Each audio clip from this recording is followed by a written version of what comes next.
Merci madame. La parole est donc maintenant madame Claudine Schmitt pour le groupe UMP pour 5 minutes. Madame Schmitt est la dernière oratrice inscrite dans cette discussion générale. Merci madame la présidente.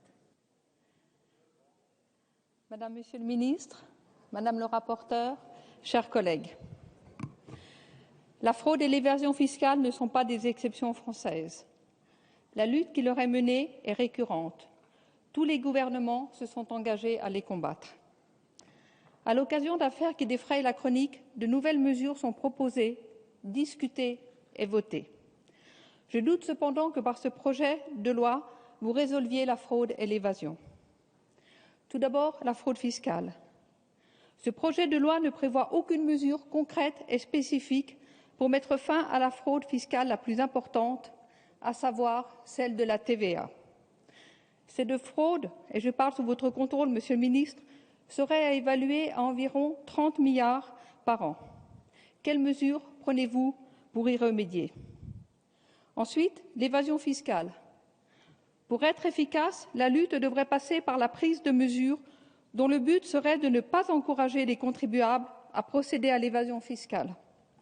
Ensuite seulement, devraient être étudiées les sanctions pénales. En effet, si les sanctions pénales étaient si efficaces, la récidive, même en droit commun, n'existerait pas. La mesure la plus efficace est la baisse des impôts. Je doute que les mesures prises par les gouvernements successifs, fin du bouclier fiscal, modification des droits de donation, taxe sur les hauts revenus, contribution exceptionnelle sur la fortune et j'en passe, contribuent à faire diminuer l'évasion fiscale. Une politique fiscale compétitive est la mesure la plus idoine pour lutter contre la fraude et l'évasion fiscale. Ce projet de loi, tel une guillotine, sera le coup de grâce. Certains de ceux contre lesquels vous voulez lutter auront toutefois un moyen d'échapper au couperet: partir pour s'installer hors de France. Les présumés coupables quitteront la France avec leur savoir, leur capital et surtout leur envie d'entreprendre. Ils créeront des emplois et paieront leurs impôts ailleurs. Nous aurons tout perdu. Nos voisins en bénéficieront, si ce n'est qu'ils ont déjà commencé à en bénéficier. Un autre point m'interpelle dans ce projet de loi. Il n'y est pas question du règlement du passé. L'avenir ne peut pas se construire sans que nous l'abordions. Il est temps que nous le fassions. De nombreuses personnes que vous qualifiez de fraudeurs ne sont que les héritiers de notre histoire. Ce sont ceux que vous appelez, Monsieur le ministre, les fraudeurs passifs.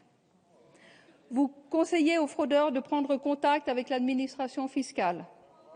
Alors pourquoi ne pas réouvrir officiellement une cellule de régularisation pour un temps déterminé à des conditions acceptables pour tous?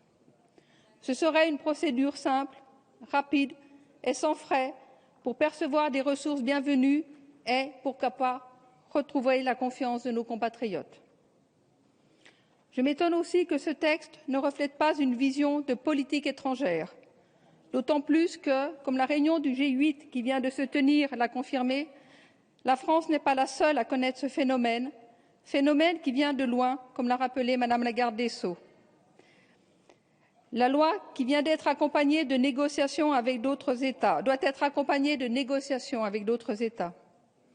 Il en va, d'une part, de l'intérêt de la France et, d'autre part, de ne pas faire peser la suspicion sur nos voisins. Ils ne sont pas responsables de tous nos maux. Je m'exprime là sur la rédaction du projet de loi, puisqu'il semble que la France serait, dans le cadre du Forum mondial sur la transparence, en train de négocier un arrangement discret pour contourner le processus législatif habituel. Pour terminer, je constate que le texte qualifie la fraude fiscale de délit en bande organisée. Je m'étonne de cette pénalisation.